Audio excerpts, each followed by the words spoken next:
चलिए हम पढ़ने वाले हैं प्रकाश का परावर्तन। प्रकाश का परावर्तन क्या है, प्रकाश का परावर्तन किसे कहते हैं, ठीक है।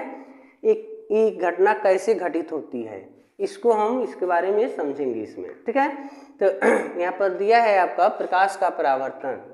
तो इसमें कह रहा है कि जब प्रकाश किसी चिकनी या पॉलिशदार सतह पर आकर पड़ती है या यानी आकर टकराती है, ठीक है, तो उसका अधिकांश भाग सतह से टकराकर उसी माध्यम में वापस लौट जाता है।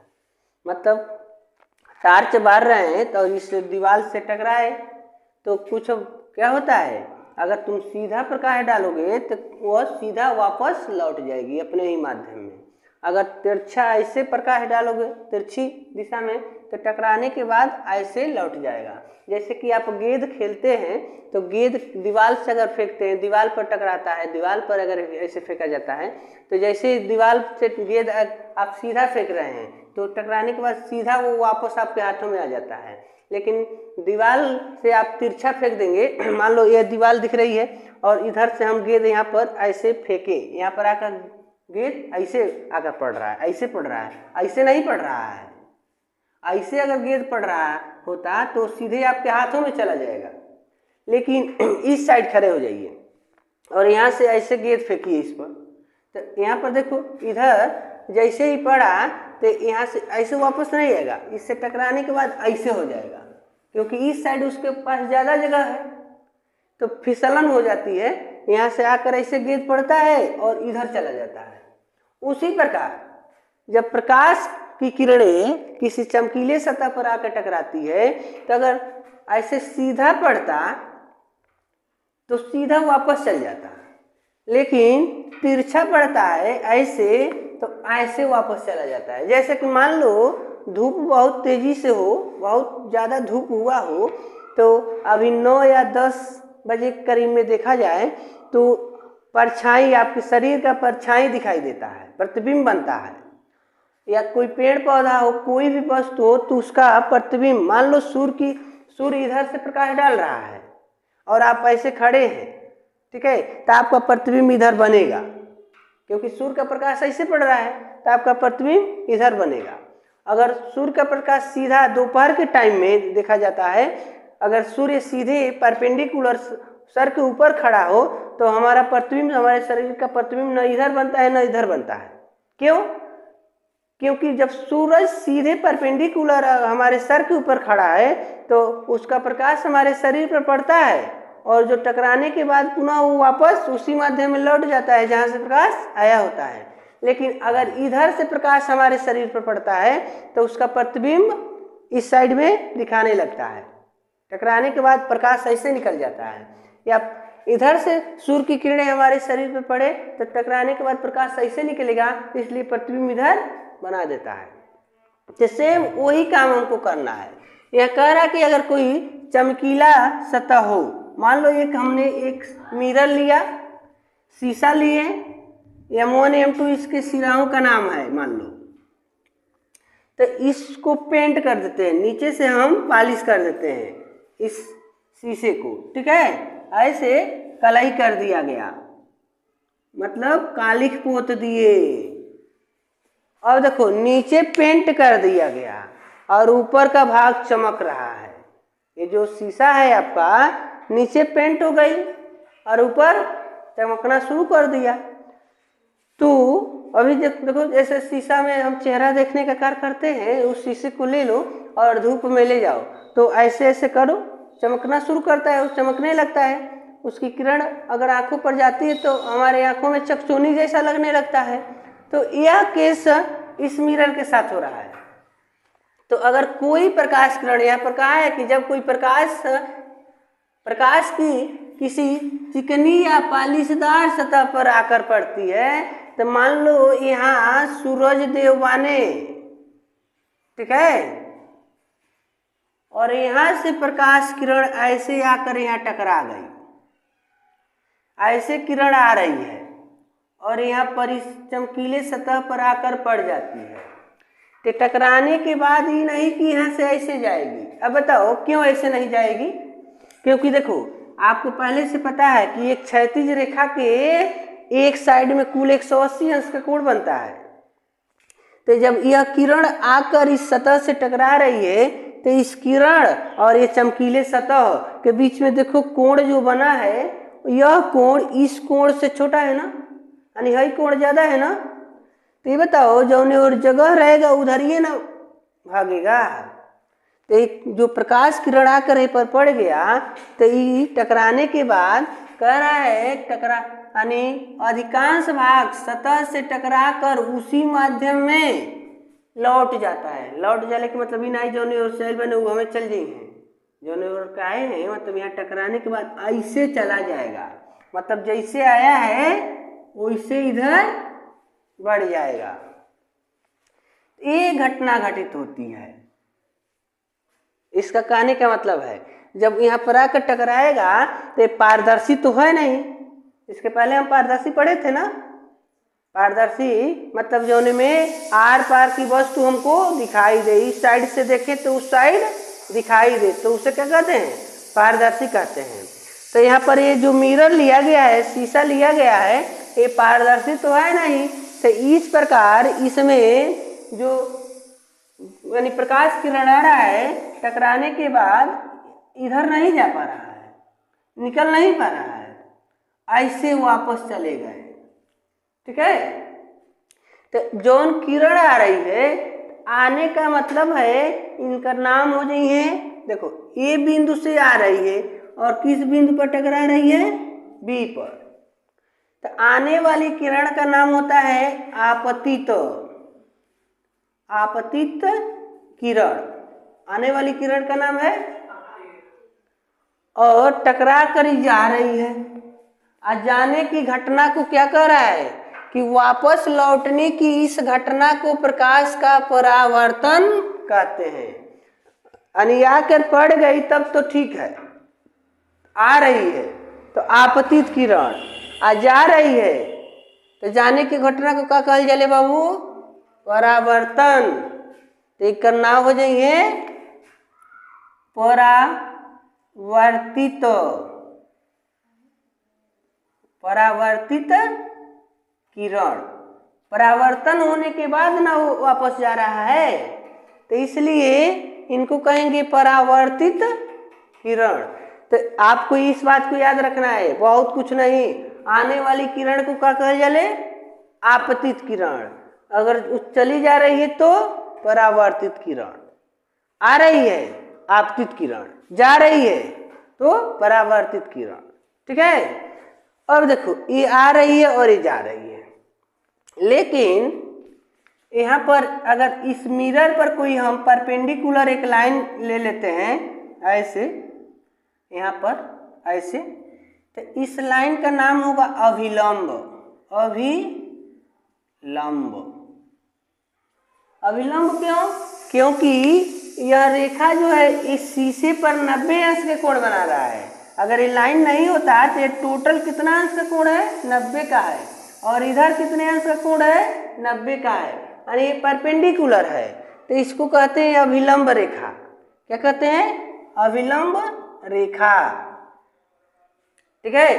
अब देखना है आपको ये कौन सी किरण है? आपतित किरण और ये अभिलंब। तो आपतित किरण और अभिलंब के बीच में कुछ कोण बना है।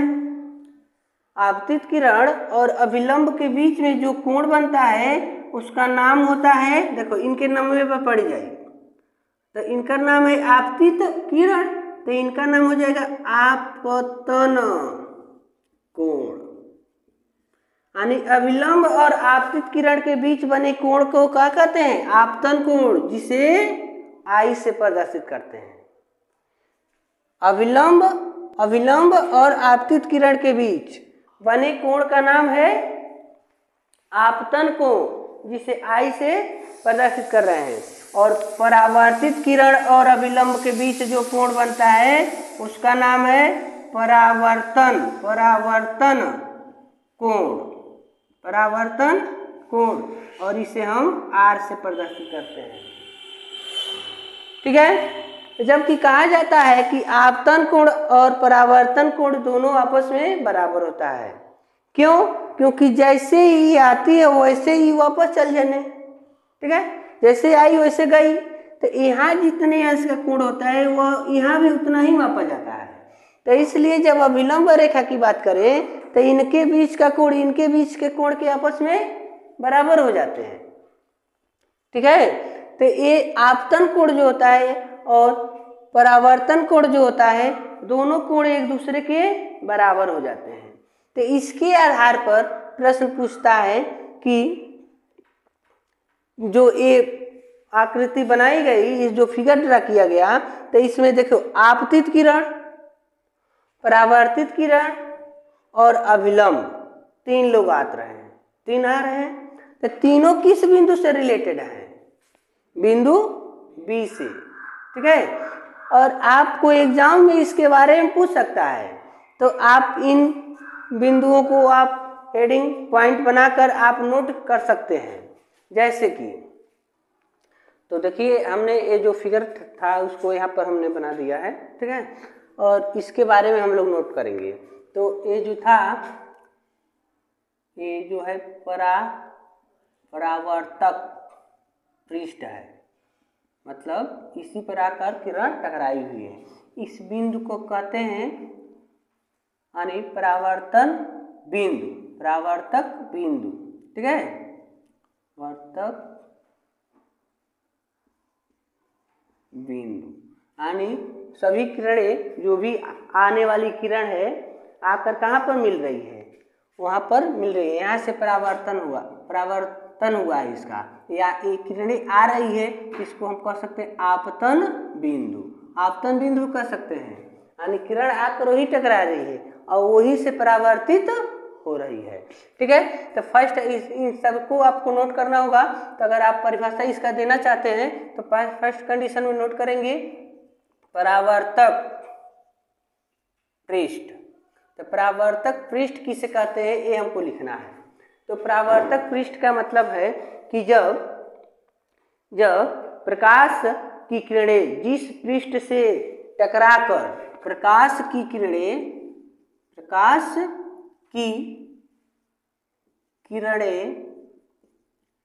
जिस पृष्ठ से टकराकर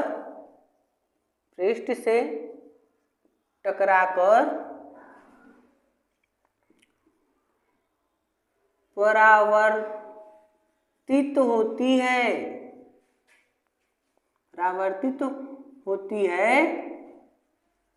उसे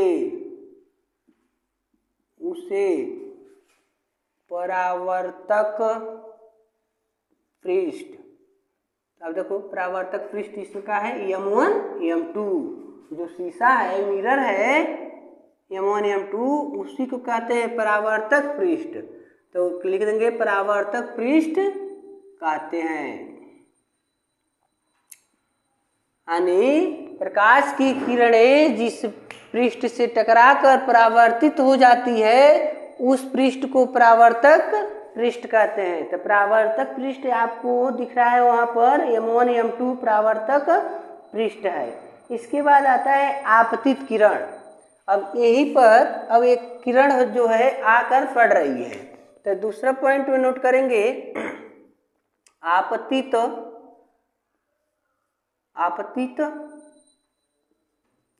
किरण। आपतित किरण, तो आपतित किरण जो है, तो यहाँ पर आपतित किरण जो हमने नोट कर रहा था, तो आपतित किरण जो है कह रहा कि वह प्रकाश किरणें जो समतल पृष्ठ पर आकर टकराती है उसे आपतित किरण कहते हैं। जैसे कि ये किरण आकर इस समतल यानी मिरर पर टकरा रही थी, तो ये किरण क्या हो गई? आकर टकराने वाली, जो आकर टकराती है उसी को क्या कहते हैं? आपतित किरण कहते हैं। दूसरा कंडीशन कर रहा है परावर्तित किरण। तो हमने बताया था टकराने के बाद, समतल पर टकराने के बाद जो किरणें वापस ऐसे आगे की तरफ बढ़ जाती हैं उसे क्या कहते हैं? परावर्तित किरण। तो परावर्तित किरण यानी वह प्रकाश किरणें जो समतल से टकराकर उसी माध्यम में वापस लौट जाती है, ठीक है, उसे परावर्तित किरण कहते हैं। यानी टकराने के बाद उसी माध्यम में जैसे आई थी वैसे ही वापस लौट गई। तो उसे हम परावर्तित किरण कहते हैं। अगला कंडीशन हमने बताया था कि यहाँ परावर्तक बिंदु कहते हैं, आपतन बिंदु भी कहते हैं। यानी यहाँ पर आपतित किरण यानी आने वाली किरण आकर यानी इस बिंदु पर बी पर पड़ गई थी, तो आपतन बिंदु क्या कहलाएगा? बी। कह रहा है कि आपतन बिंदु, तो आपतित किरण जिस समतल पर, या समतल लिखे, आपतित किरण समतल के जिस बिंदु बी पर, समतल के जिस बिंदु बी पर आने वाली किरण समतल के बिंदु बी पर आकर टकराती है, उस बिंदु को क्या कहते हैं? आपतन बिंदु। कोई भी प्रकाश किरण है और किसी चमकीले या पलेदार सतह पर आकर टकराती है, तो जिस बिंदु पर आकर टकराती है उसको क्या कहते हैं? आपतन बिंदु कहते हैं। उसी प्रकार यहाँ एक हमने और नोट किया, अभिलंब। अभिलंब रेखा क्या है? तो कह रहा है आपतन बिंदु से लंबवत खींची गई रेखा, जैसे इसमें फोटो में देखिए बी1, आपतन बिंदु यहाँ है बी है, तो बी पर एक हम परपेंडिकुलर 90 अंश कोण बनाती हुई रेखा खींचेंगे। जैसे कि यह जो टोटल है 90 अंश का कोण बनेगा, तो 90 अंश के कोण बनाती हुई जो रेखा खींचा जाता है उसे क्या कहते हैं? अभिलंब कहते हैं। तो कह रहा है कि आपतन बिंदु से लंबवत खींची गई रेखा बी1 अभिलंब कहलाती है। तो ये तो था ये कंडीशन। इसके बाद आता है आपतन कोण और परावर्तन कोण, यानी यह है आपतन कोण और परावर्तन कोण। आप चाहें तो आप लिख सकते हैं, आपतित किरण और अभिलंब के बीच बने कोण को आपतन कोण कहते हैं, और अभिलंब और परावर्तित किरण के बीच बने कोण को परावर्तन कोण कहते हैं। तो इस प्रकार इसको नोट किया जा सकता है। तो देखिए आपतन कोण हमने नोट कर दिया। तो आपतन कोण, तो आपतन कोण क्या है? हमने बताया कि आपतित किरण और अभिलंब के बीच का जो भाग होता है उसे क्या कहते हैं? आपतन कोण कहते हैं। तो यहाँ पर यही नोट कर देना है, आपतित किरण और अभिलंब के बीच बने कोण, यानी कोण क्या है? यहाँ पर आई नोट किया है ना, तो कोष्टक में लिखे हैं कोण आई, तो बीच बने कोण को आपतन कोण कहते हैं। यानी यहाँ पर देखो इसके बीच में यह जो कोण बना है यहाँ, ये है आपतन कोण।